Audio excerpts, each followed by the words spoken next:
o condamnation ino metti men ko foti non go ino metti men no muusi parce que ko hoore toñe kono non ɗum innaali menen ko parti ga men jooɗoto men falindirani juuɗe est ce qu'on faami ɗum ɗon mobilisation on iyay parti o no mari cadre ɓe no minni rew mo mais mobilisé to fi yaltingol président amen o ko ɓuuri e yawde est ce qu'on faami fewn ɗo mi wawata enude ko fi empesugol mo fi présentagol élection ji parce que ay fi élection ji wola kata fi élection ji programmage donc haray menen fewndo ɗo priorité amen on ko honno président amen on Aliou Ba no yaltirta parce que yon andi fewndo ɗo en inata leader ɓe go ala kono ko nder leydi ɗo leader jo suusuɗo dariɗo daraniɗo fi leydi ndi wowlugol gonga wonɗo ñam même la boussole de la transition aujourd'hui Aliou Ba c'est la boussole de la transition parce que c'est lui qui est en train de montrer la voie kanko donc men accirti samoni effectivement haray kono woniri kono innirɗon noon par ce que yo andi haray président parti on wonano ko joga ñande sappo nande nogay jeego décembre ari mo fokkiti voyage privé ko ɓe innata seralon ton o woni ko nanga ko frontiére o adda donc noon gila o adda haray yon andi communiqué ji buy parti on waɗi action ji buy kadi woodi komin immini ton donc haray justice on ɓe ñaawimo haray ɗum feƴƴi hanki condamnation o yani ɗum ɗon haray juge on wi makko haray o condamni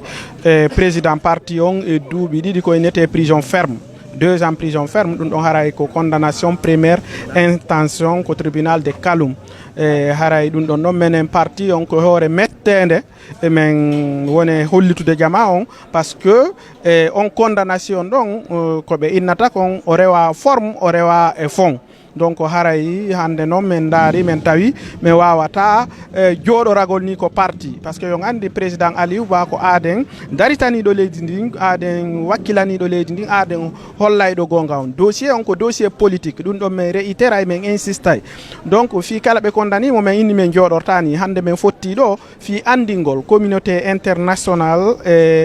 national on ono médiaji ɗin organisation de défense des droits humains on hoore tendeji ko hikkori téléma on condamnation Aliou Ba ko ɗum hande men invité ono médiaji ɗin fi non seulement andintingol fof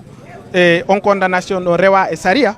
mais aussi menen ga militant ɓe ɓen e yiɗuɓe parti on ko ine sympathisant ɓe ɓen e organisation ji ɗin ko honno men tumbodirta ko honno men jonnidirta joole fi organisugol piiji fi no men landitora libération Aliou Ba on donc haray ɗum noon men inni guilandema balɗe arayde ɗen min waɗa sitting ji ko nder honno siége amen ɗo mais waɗa sitting ji kadi mobilisation ko ambassade ji mais waɗa sitting ji e mobilisation ko organisation de défense des droits humains au niveau interne au niveau international donc haray ko ɗum woni hande sababe tigi tigi ko fottindinni ɗo journaliste ɓe ɓen haali winda en e responsable parti o yo noon haray ko honno wi o parti hande président mon taw condamnama condamnation o haray wona définitive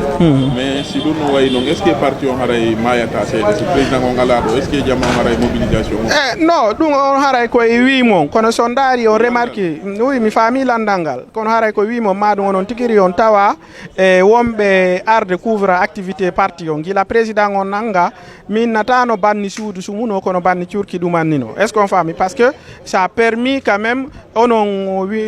journaliste ɓe ɓen média ɓen andugol e parti on no woodi cadre ɓe no woodi militant ɓe ɓen harana président Aliou Ba tun e no mi indiri ɗon ko conférence de presse o hande si Aliou Ba woni yeeso on wolde fi makko par ce que ko onon waɗi ɗum ɗon kadi par ce que ko onon ko Aliou Ba tun alɗon haray jonnude haala kan est ce qu'on faami ma ɗum on remarquay ɗo mobilisation amen on gila ɗo naɓi yeeso o ɓurtay tun heɓugol doole menen o condamnation Aliou Ba renforçay men woni on iya non ɗo kadi gila naɓi yeeso on n'est pas prêt quand même à baisser les bras. Ok joni est ce que o condamnation waɗaɗo ɗo est ce que ɗum ɗo wona fi empesugol leader jomon o wonugol candidat bon yo gandi fewdo ɗo mais ko affaire de justice déjà condamnation no minnerno on noon ko première instance recours ji no woodi avocat ɓe ɓen déjà ɓe daari gila hanki ko innete interjeté appel si ɗum ɗon kadi lanni tawi walanaki menen parti on e président o mais wawi kadi yagola ko cour de cassation ko cour de suprême mais wawi kadi landanago organisation international ji ɗin donc menen o condamnation ino metti men ko foti noon go ino metti men no muusi par ce que ko hoore tooñe kono non ɗum innali menen ko parti ga men jooɗoto men falindirani juuɗe est ce qu'on faami ɗum ɗon mobilisation on iyay parti on no mari cadre ɓe no minni rew mo mais mobilisé to fi yaltingol président amen on ko ɓuuri e yawde est ce qu'on faami fewn ɗo mi wawata enude ko fi empesugol mo fi présentagol élection ji par ce que ay fi élection ji wolakata fi élection ji programmage donc haray menen fewndo ɗo priorité amen on ko honno président amen on Aliou Ba no yaltirta par ce que yon andi fewndo ɗo en innata leader ɓe go ala kono ko nder leydi ɗo leader jo suusuɗo dariɗo daraniɗo fi leydi ndi wowlugol gonga wonɗo ñam même la boussole de la transition aujourd'hui Aliou Ba c'est la boussole de la transition parce que c'est lui qui est en train de montrer la voie ko kanko donc min accirtitamo ni